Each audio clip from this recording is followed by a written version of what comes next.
Today we're going to be going through a super mega ultra altcoin update where we're going to be going over most of the altcoins that I've talked about inside of the past several months to see how each of them are doing and how we think they could do over the next coming weeks, months, years, so on and so forth. So let's go on ahead. We'll jump right on in. We've got so many to go through, so I want to just do a quick update of all the things that and kind of what they're looking like today. So first off, you could see we've got a pretty green day going on here in the market. Many of the ones we have talked about are going to be in this list here, but you can see, you know, some of the more prevalent ones, Kaspa being one that is up 6% in the past 24 hours. Done pretty well. Aerodrome's another one that we've talked about. Pengu another, Bonk another. So I mean, you can see a lot of them here on the channel, or that we've talked about on the channel, looking pretty green today. We'll see how that continues along. We can also see some of the big guys doing well too. Solana up about 3%, Ethereum up 4%, and Bitcoin up 2%. So lots of different things going on here that are all looking pretty bullish, continuing on into the start of Q4, I guess. We're 6 days in here. So here we do have a list of all the coins that we have talked about. We'll be going over them kind of not one by one, but we'll kind of hit the highlights here, just because if we were to make a distinct analysis or in-depth analysis into each one of them, this would be a very, very long video. So we'll kind of hit the highlights here, and then we'll kind of kind of compare and contrast where possible. So as you can see on 7 days, everything is green. We have some that are kind of only slightly green, like Kaspa. We have some that are very green, like Pudgy Penguins or even ZBCN, and even Qubic as well, kind of being the ones that are leading the pack there. But overall, basically everything is green almost over every single time frame, except you can see 24 hours Onyx Coin and Qubic down a little bit, and then even in the past hour, Qubic down a tiny bit. Everything else all green everywhere. So it has been a very nice kind of little while in the market. We are seeing some things pump after several weeks of maybe some little precarious types of situations. As you can see, we do have our Bitcoin trade that's up about 40% here. You can see we actually bought this almost at exactly the Pico bottom here, which is a fantastic call. Not necessarily intended here. We could see we only did 3x leverage on this one just because we weren't sure if we would potentially have the bottom fall out and continue to go even lower, maybe hitting 100k, maybe even going below 100. So obviously if I knew this was going to be the Pico bottom, I would have done this on 200x leverage. Not actually, but obviously hindsight is always 20/20. We can see here though, we are looking very, very close at pulling a new all-time high though. And so obviously we've already booked some profit here, and then we're just kind of leaving the rest to run.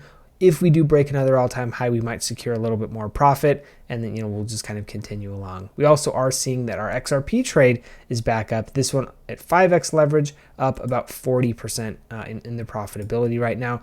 We did have kind of that initial breakout. We did come back down a little bit, getting very close to actually hitting our stop loss, but then we have kind of come right back up to where we were before. So this trade looking pretty good again as well. We'll see if we can have XRP kind of break back above this trend line that we've been seeing for a while.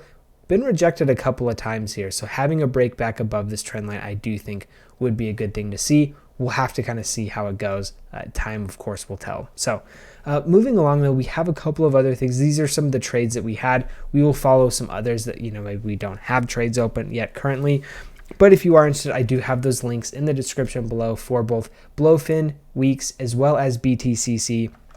BTCC does actually have the best deposit bonus and the best referral rewards that I have been able to secure. So if you are interested, you can feel free to check those out in the description below, and you can go ahead, get trading. As you can see, this has been a really, really nice time to be trading, but leverage trading does come with risks. So just make sure you understand the risks before you get too crazy into it. So we're going to be going through and looking at some others. I did also want to hit some highlights with, kind of some news related stuff before we go into just kind of pure technical analysis and looking at the charts. If we look at the news, we have kind of two, I would say, fairly substantial things that have happened over the past little while. First, we can see on Kaspa, they did another test, kind of like a stress test, recorded 158 million transactions in a 24-hour period. This is pretty impressive. This is actually just under the total number of transactions that Bitcoin has done over the past year. So the fact that they were able to do it in 24 hours is of course very, very impressive. So you can see here that the scaling for Kaspa is definitely looking very good, and I do think that's part of the reason that we're seeing Kaspa up about 6% over the past 24 hours. This is really good to see. Now, of course, this is proving that we can see that that this is going to be a really strong kind of move for Kaspa, and that it can support this type of transaction volume. But the problem is we need to actually see reliable transaction volume, right? I mean, September 28th and October 5th were both parts of tests.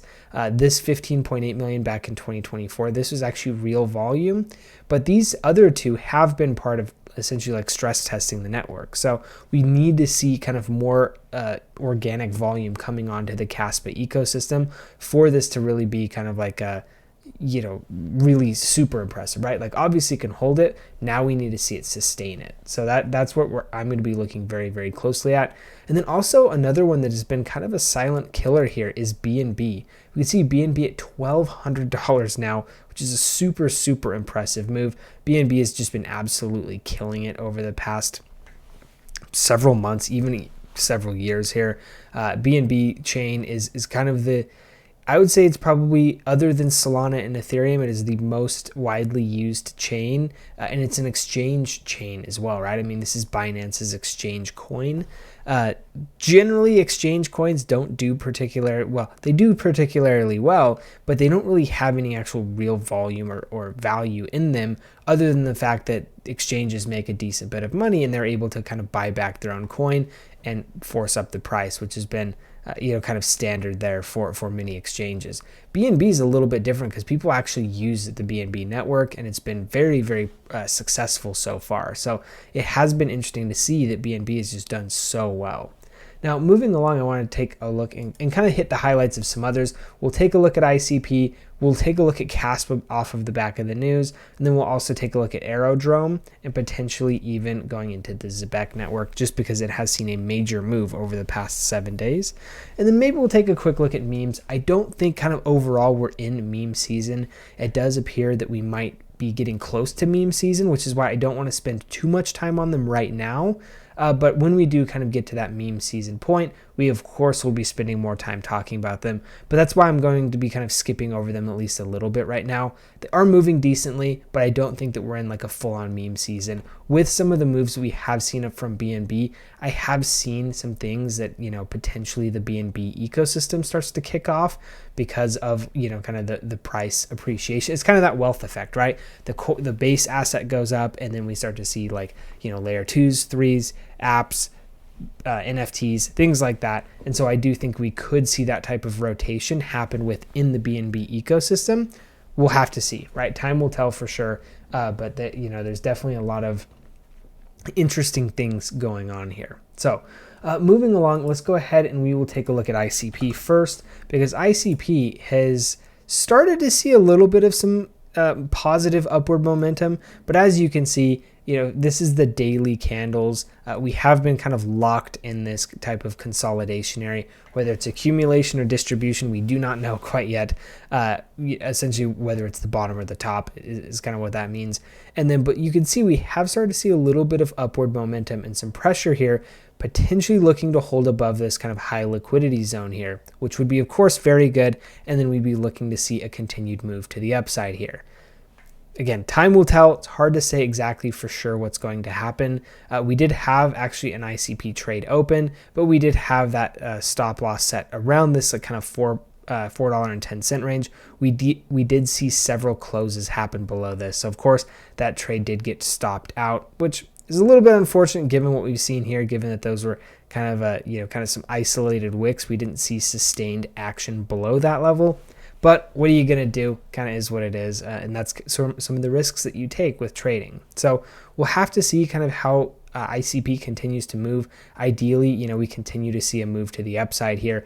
It would really be nice to finally see some kind of positive and upward momentum here for ICP. But I'm not going to be holding my breath. We definitely have plenty of history to show that is potentially less likely than not. So we'll have to see. But moving along, I want to take the next look at Kaspa here, because Kaspa is another one that I remain pretty bullish on. You can see here there's this major consolidationary structure going in. We did have a little bit of, potentially some breaking here at the bottom. You could see, kind of really dancing around this kind of trend line here, but consistently kind of breaking back up into it. You can see here off of this recent move, we have broken back up into this consolidationary structure. Potentially the structure is intact, maybe not. I don't know. It's hard to say. Maybe we kind of drop this down a little bit and we see something, kind of like that.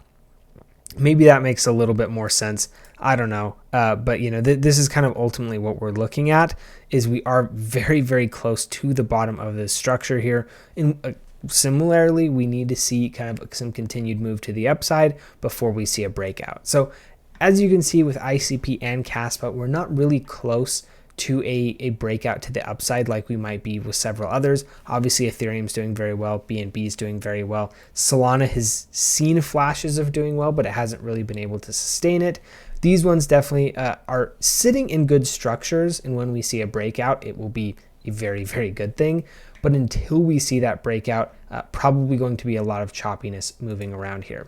ZBCN, we're going to be seeing something similar. We did actually see ZBCN break below its consolidationary structure, very, very similar to what we saw from Kaspa. You can see it's been sitting in this range forever. We saw a little bit of that breakout. It did consolidate around this kind of 0037 range, which was good. We did talk about this on the channel. If it broke below this, it was likely going to be a long way to fall from here.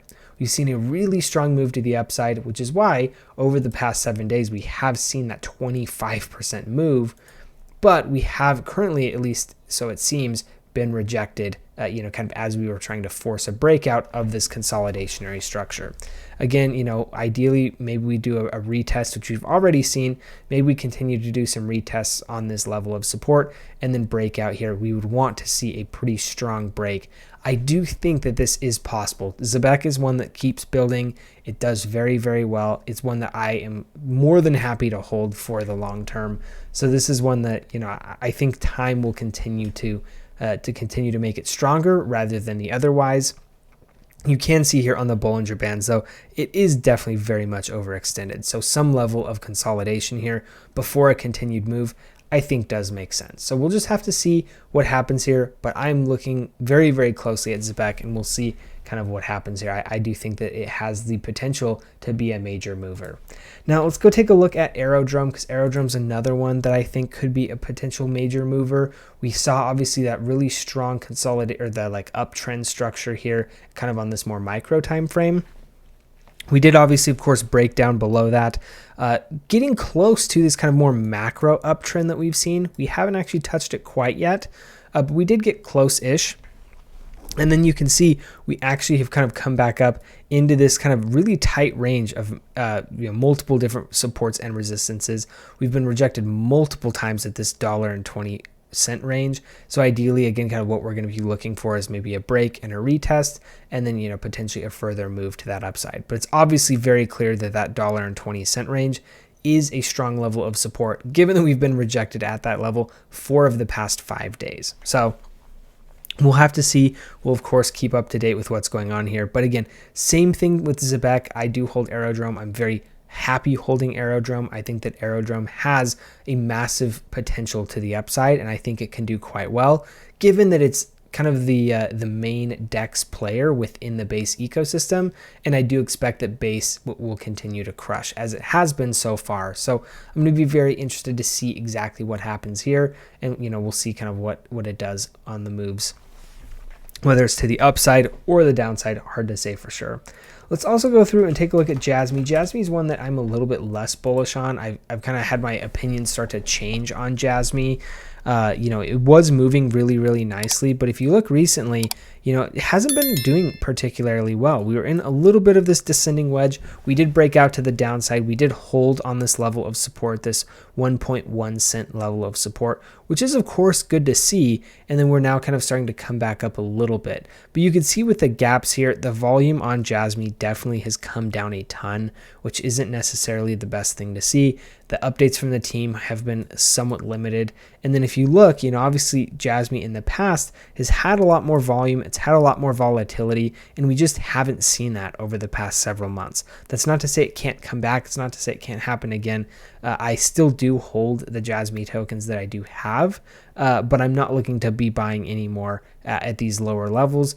Just because, like I said, I'm generally less bullish, and I have others that I actually value more than what we're seeing right now for Jasmy. So that's kind of my own personal opinion. Of course, you can do whatever you want. This is not a buy or a sell recommendation. I'm just saying that I'm generally less bullish than I was with the Jasmy token and the Jasmy ecosystem. So those are kind of the highlights that I wanted to hit. Qubic and Qubic and Onyx coin are others that maybe we'll include in a future update. Same thing with Virtuals, Bonk, Pudgy, and then some of these others at the top.